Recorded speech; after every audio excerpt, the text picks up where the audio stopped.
deserto é um lugar de provas. É um lugar onde o caráter é revelado e a fé é testada. Nesta nova etapa da nossa jornada pelo Pentateuco, vamos acompanhar o povo de Deus em meio a desafios, decisões e descobertas.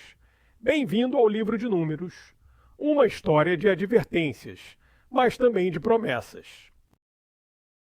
O quarto livro da Bíblia é conhecido como Números, um nome que se refere aos dois grandes censos realizados no início e no final da jornada. Mas, em hebraico, o livro se chama Bemidbar, que significa no deserto. Essa diferença não é por acaso. Enquanto os censos organizavam o povo, o deserto moldava seus corações. Números fala de contagem, mas Bemidbar nos lembra que é no deserto que aprendemos a confiar em Deus. Após receberem a lei no Monte Sinai, os israelitas se preparavam para uma nova etapa, a entrada na Terra Prometida. Mas antes de seguir viagem, era necessário organizar o acampamento, instruir as tribos e fortalecer a liderança espiritual. O deserto seria mais do que uma travessia física, seria o cenário de uma profunda transformação espiritual para toda a nação. O livro de Números revela a tensão entre a fidelidade de Deus e a infidelidade do ser humano. Mesmo diante das murmurações, rebeliões e quedas do povo, Deus permaneceu firme em sua promessa. Esta jornada pelo deserto nos ensina que a confiança em Deus é essencial, especialmente quando as circunstâncias são desafiadoras. Números nos chama a uma fé perseverante, mesmo quando o caminho parece árido e incerto.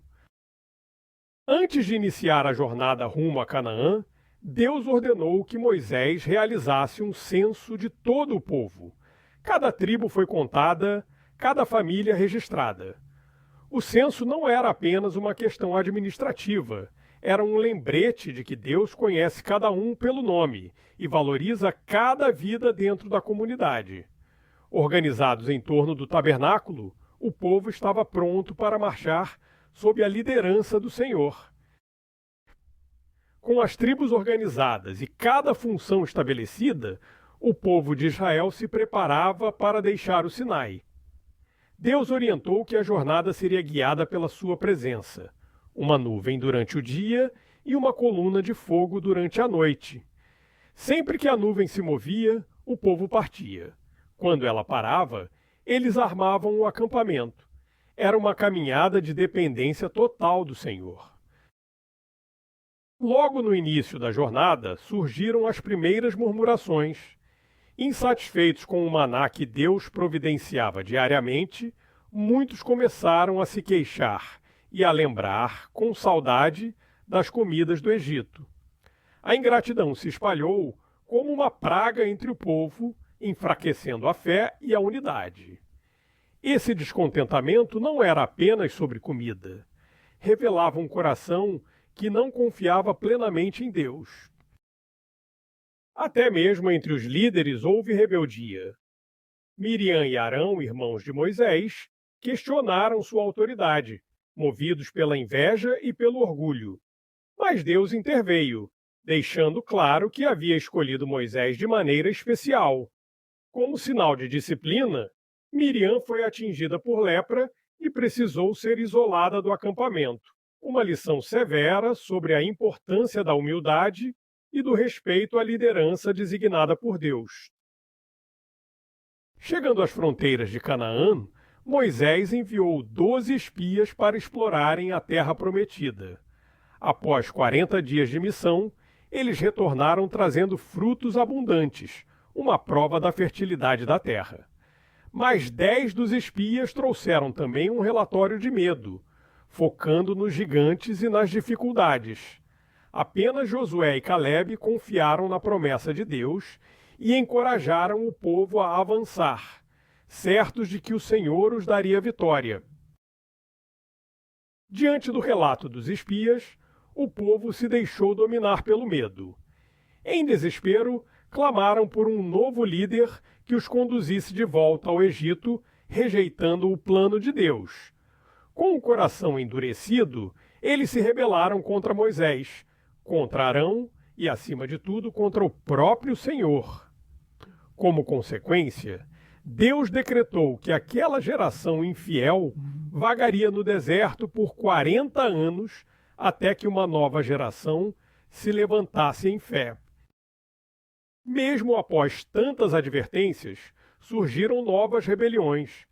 Corá, Datã e Abirão, líderes influentes, se levantaram contra Moisés e Arão, questionando sua autoridade e reivindicando posições de liderança. Mas Deus não permitiu tamanha afronta. A terra se abriu e tragou os rebeldes, num sinal claro de que a liderança espiritual é estabelecida pelo Senhor. Essa tragédia deixou uma lição eterna. A insubmissão à vontade de Deus conduz à destruição. Mesmo após tantos sinais e advertências, o povo continuou a se rebelar contra Deus. Novas murmurações surgiram e tragédias se abateram sobre o acampamento, incêndios devastadores, pragas e ataques de serpentes abrasadoras. Cada novo julgamento era um chamado à reflexão e à mudança. Deus estava purificando o seu povo, preparando uma nova geração para herdar suas promessas. A jornada pelo deserto revelou muito mais do que o caminho entre o Egito e Canaã. Ela expôs os corações, testou a fé e mostrou que, sem confiança e obediência, o destino se perde no meio do caminho. Assim como Israel, todos nós enfrentamos desertos na vida, momentos em que somos chamados a confiar, mesmo sem ver. Que possamos aprender com essa história e manter firmes os olhos na fidelidade de Deus. Embora uma geração tenha falhado, Deus não abandonou seu plano. No deserto, ele forjou uma nova geração, uma geração de fé, coragem e esperança. Em breve veremos como, mesmo diante dos desafios, Deus prepara o seu povo para conquistar a promessa. Não perca a continuação da nossa jornada no livro de Números. A história ainda não acabou. Na próxima parte, veremos como Deus levanta uma nova geração pronta para viver pela fé e conquistar a promessa. Não perca! Inscreva-se no canal, compartilhe este vídeo e continue caminhando conosco através das Escrituras.